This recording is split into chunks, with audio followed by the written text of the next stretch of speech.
Ya suyun üstünde şey oluyor. Evet.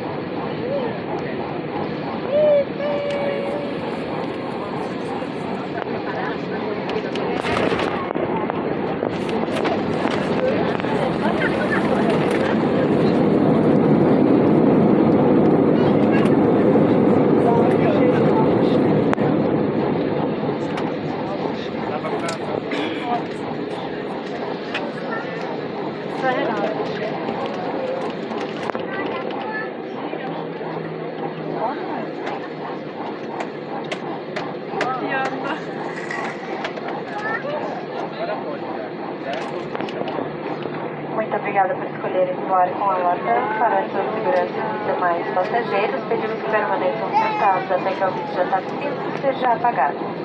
Abram com cuidado os compartimentos superiores, pois as bagagens podem ter se movimentado durante o voo. Tenham cuidado a retirá-las utilizando as duas mãos. Após desembarcar, certifiquem-se de levar todos os seus artigos pessoais e de não deixar resíduos na aeronave. A partir de agora, já é permitido usar equipamentos eletrônicos normalmente. Convidamos vocês a planejarem suas próximas férias em LATAM. Escolha seu pacote, hotel, carro e muito mais, sempre acumulando milhas. Esperamos tê-los a bordo na sua próxima viagem. Thank you for choosing to fly with LATAM. For your safety, please remain seated until the seatbelt sign is turned off. When you open the overhead compartment, please be careful as baggage may have shifted around during the flight. For your own safety and of other passengers, use both hands when removing your luggage. As you disembark, make sure you take all your personal items with you and please do not leave any rifles inside the aircraft. You cannot use electronic devices normally. We invite you to plan your next vacation from the beginning to the end at LATAM.com. In your package, hotel, car, and more, toys are animais. We hope to see you on board on your next flight.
Çok kolay oldu.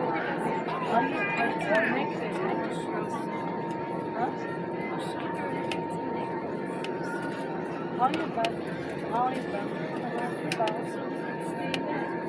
anne karnımda ses aşırı yani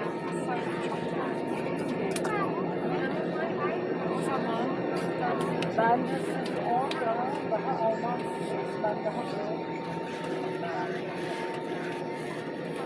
bence öyle